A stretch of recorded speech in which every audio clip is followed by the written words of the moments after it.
নমস্কার,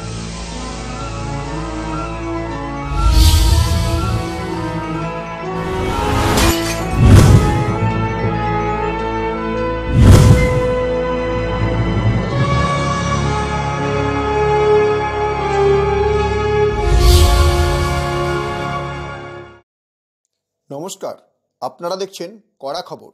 এখন কড়া খবরে দেখুন, শিকাগো ধর্ম মহাসম্মেলন থেকে বক্তৃতা দেওয়ার পর স্বামী বিবেকানন্দের ভারতে প্রত্যাবর্তনের 129তম বর্ষ উদযাপনে রামকৃষ্ণ মঠ ও মিশন বেলুড়ের উদ্যোগে স্বামীজির মূর্তি নিয়ে বিশাল ও বর্ণাঢ্য শোভাযাত্রা।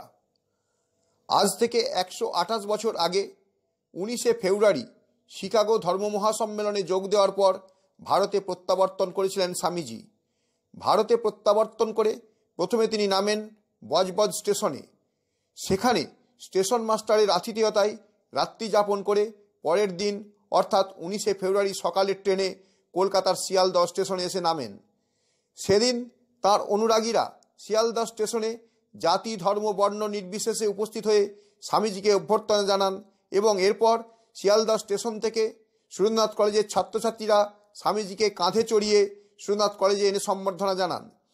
সেদিনের সেই ঐতিহাসিক মুহূর্তটাকে স্মরণে রেখে প্রতি বছর আলমবাজার মঠের সম্পাদক স্বামী শারদাত্মানন্দজি মহারাজ এই দিনটিকে যথাযোগ্য মর্যাদা সহকারে পালন করে থাকেন। এবছরও যার অন্যথা হলো না।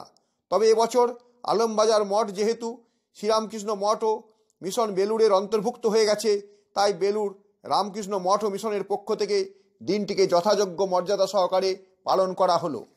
নিয়ম মেনে প্রতি বছরের মতো এবছরও সকালে বজবজ স্টেশন থেকে একটি বিশেষ ট্রেনে স্বামীজিকে এনে প্রথমে শিয়ালদহ স্টেশনে সম্বর্ধনা জানানো হয়।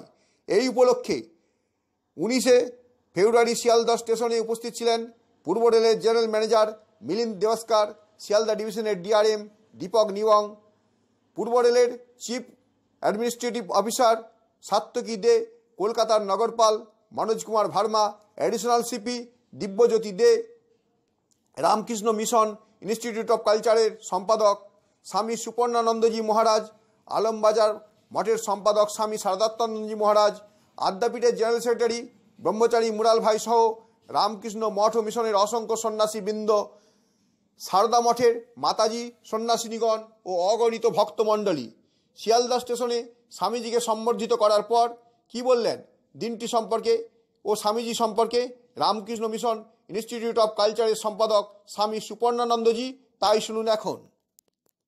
মঞ্চে উপবিষ্ট সন্ন্যাসীবৃন্দকে আমি শুভেচ্ছা শ্রদ্ধা প্রণাম নিবেদন করি এবং শত্রুবৃন্দের আসনে যারা বসে আছেন মাতাজিদের প্রণাম জানাই।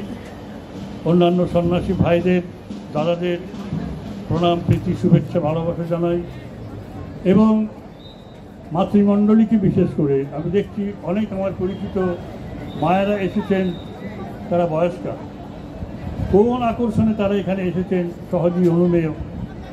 আমি তাদের প্রতি বিশেষ শ্রদ্ধা জ্ঞাপন করি। আর যারা পথ চলতি মানুষ একবার করে দাঁড়িয়ে যাচ্ছেন, মঞ্চের বাইরে একটুখানি শুনে যাচ্ছেন, তাদের প্রতিও আমার শ্রদ্ধা শুভেচ্ছা রইল।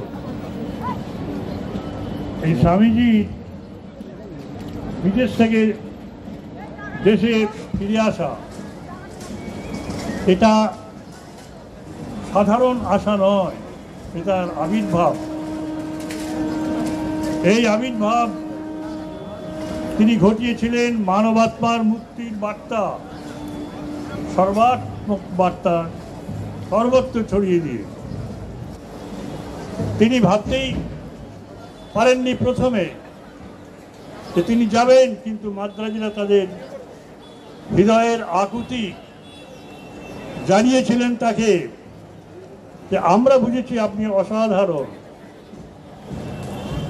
এবং তিনি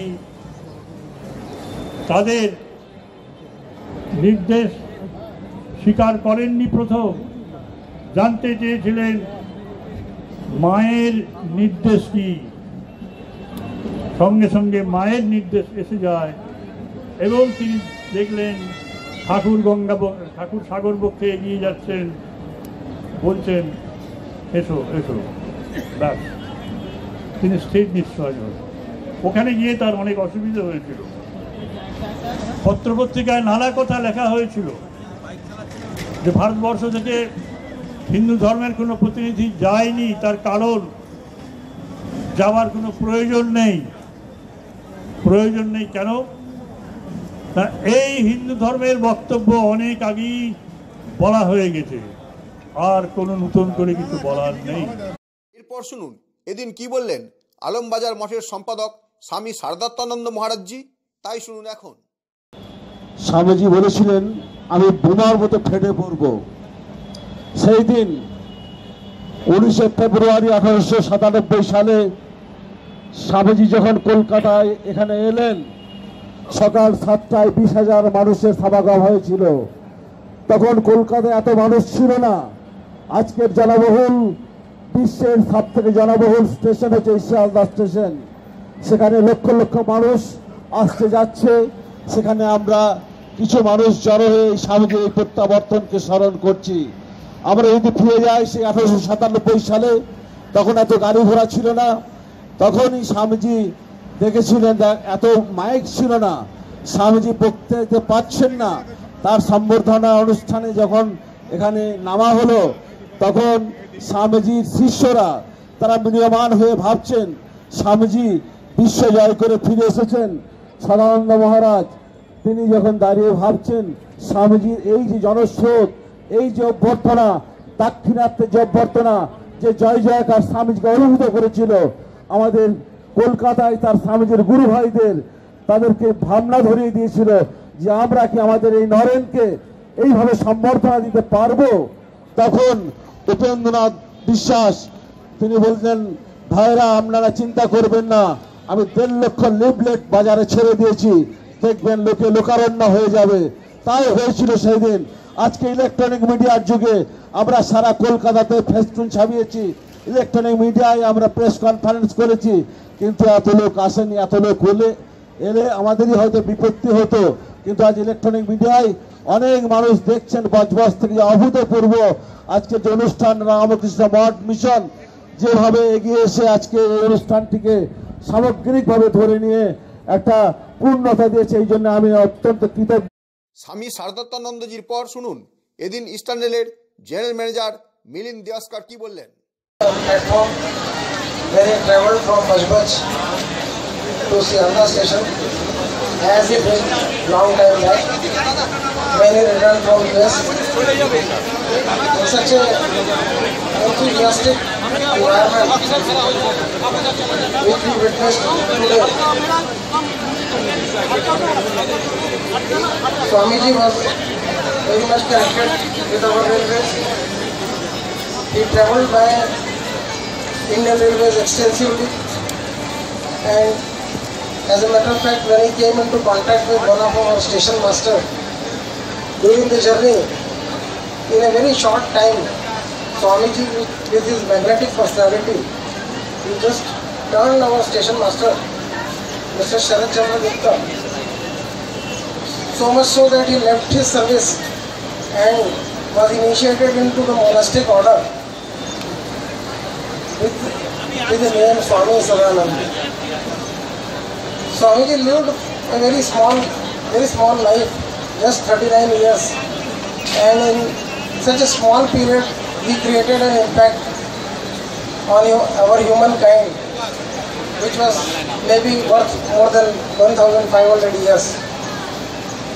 Government of India recognized Swamiji's contribution, and his birthday 12th January is celebrated as National Youth Day. এরপর শুনুন শিয়ালদায়ের ডিআরএম দীপক নিগম কি বললেন তাই। I am really fortunate to be here on this historic occasion. Swami Vivekanand ji utilized railways for travelling from Bajbaj to Sialda after he had delivered a classic speech at Chicago. So, Railway as Sialda division, we feel proud to have served Vivekanand ji in one way or the other.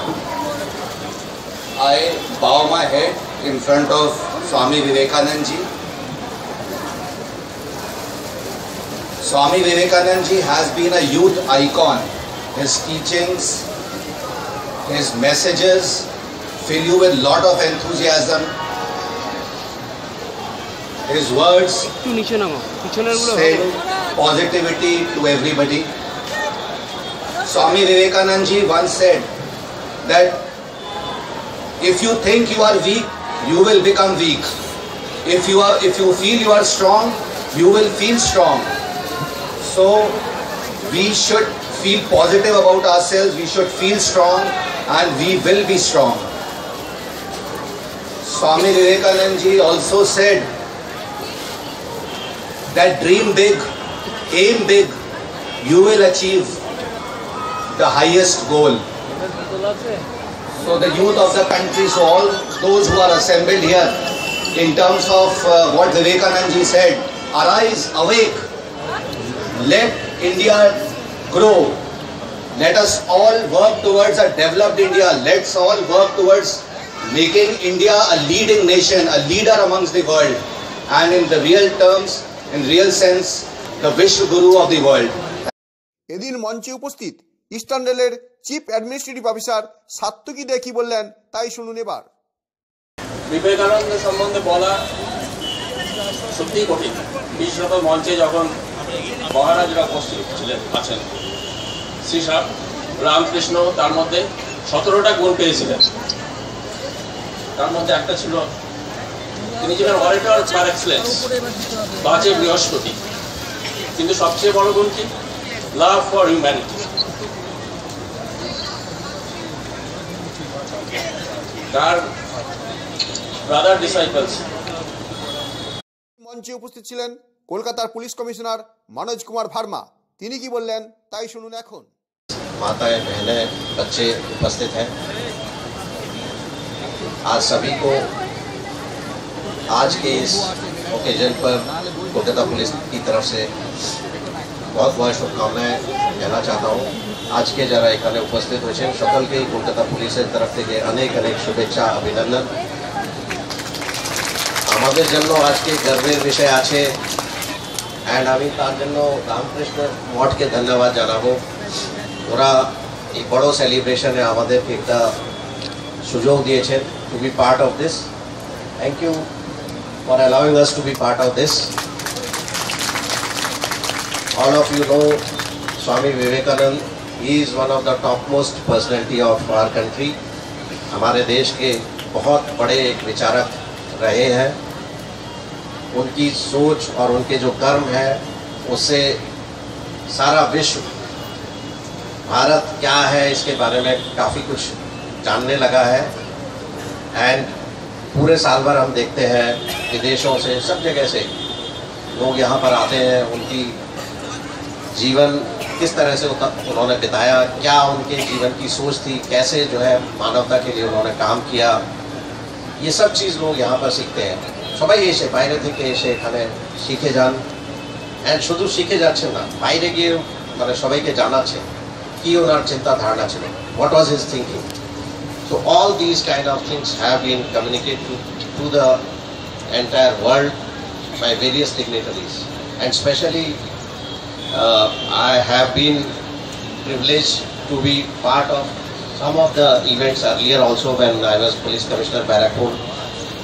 Alambazar Math যেখানে আজকে এখান থেকে স্বামীজিকে নিয়ে যাওয়া হবে, ওখানেও আমি বহুবার গিয়েছি। And some of the dignitaries who are present here, ওরাই আমাকে এই সুযোগটা দিয়েছিলেন। মঞ্চে উপস্থিত ছিলেন কলকাতার additional police commissioner Dibyajyoti Dey. তিনি কি বললেন তাই শুনুন এবার। কালীন বেলুড় মঠ প্রতিষ্ঠার জন্য বহু কষ্ট এবং বিদ্রোহ সহ্য করতে হয়েছে।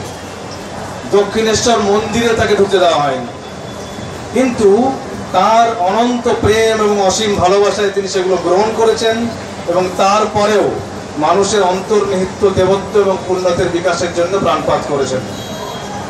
আমরা যারা তার ভাবধারাকে আরো জানি, আমরা জানি যে অন্যান্য প্রাণীর সঙ্গে মানুষের কোনো পার্থক্য থাকে না যখন মানুষ তার জৈবিক তাড়নায় চালিত হয়। এবং এই বৃত্তির যে মূল ভাব সেটি হচ্ছে ভয়। অন্যান্য যত লোয়ার ফরমেশন আছে তাদের মধ্যে একটা প্রিডেটরি অ্যান্ড প্রে এর একটা রিলেশনশিপ চলে। এটা মানুষের মধ্যে যখন আসে তখন সেটা হয় হচ্ছে fear of sufferings, fear of death, এবং তার থেকে আসে সেটা হচ্ছে একটা ফাইট ফর মর্টাল সার্ভাইভাল। এটাই কিন্তু সব থেকে ক্ষতিকর, যেখান থেকে হানাহানি সৃষ্টি হয়। আর স্বামীজি সেখানে আমাদের বেদান্তের শিক্ষায় শিক্ষিত করছেন, বলছেন যে সেই ভয় থেকে কিন্তু আমরা ভালোবাসায় উত্তীর্ণ হতে পারি। এবং তিনি সারা জীবন সেই কাজ করছেন, সেই কথা বলছেন। সকার প্রতি কবিতায় বলছেন, প্রেম প্রেম এই মাত্র ধন, টাকায় কিছুই হয় না, নামেও হয় না, যশেও হয় না, বিদ্যায়ও কিছু হয় না, ভালোবাসায় সব হয়। স্বামীজিকে এরপর ঘোড়ার গাড়ি চড়িয়ে বিশাল শোভাযাত্রা সহকারে আলমবাজার মঠে নিয়ে যাওয়া হয়। তবে তার আগে সুরেন্দ্রনাথ কলেজের ছাত্রছাত্রীরা যেখানে তাকে সম্বর্ধিত করেছিলেন, সেখানে কলেজের পক্ষ থেকে অধ্যক্ষ ইন্দ্রনীল কর ও পরিচালন সমিতির পক্ষ থেকে দেবাশিস বন্দ্যোপাধ্যায় স্বামীজিকে পুষ্পার্ঘ্য অর্পণ করেন। তারপর কলেজের অধ্যক্ষ ইন্দ্রনীল কর কি বললেন তাই শুনুন এবার। স্বামীজির যে জ্ঞান, স্বামীজি যে জ্ঞানটা বিতরণ করতে চেয়েছিলেন, উনি চেয়েছিলেন দেশের ইউথরা সবচেয়ে আগে এগিয়ে আসুক সব ব্যাপারে এবং তারা লড়াইটা করুক। আমাদের কলেজের ছাত্ররা সবসময় সবার আগে এই লড়াইয়ে সামিল হয়ে থাকে। দেশ গঠন থেকে আরম্ভ করে রাজ্য গঠন সব কিছুতেই আমরা আগে আমাদের ছাত্ররা যায়। এখানেও এসেছে, আমার কাছে খুব একটা আশ্চর্যের ব্যাপার কিছু নয়, আমাদের ছাত্ররা এটা করেই থাকে। আপনি কি আপনার খবর সরাসরি সম্প্রচার করতে চান অথবা আপনার এলাকার খবর দেখাতে চান? তাহলে যোগাযোগ করুন কৃষ্ণপ্রসাদ পাত্র, ফোন নম্বর 8622800252 অথবা 8282860856 এই নাম্বারে, অথবা অর্জুন সেন CPRO, ফোন নম্বর 9433138840 এই নাম্বারে।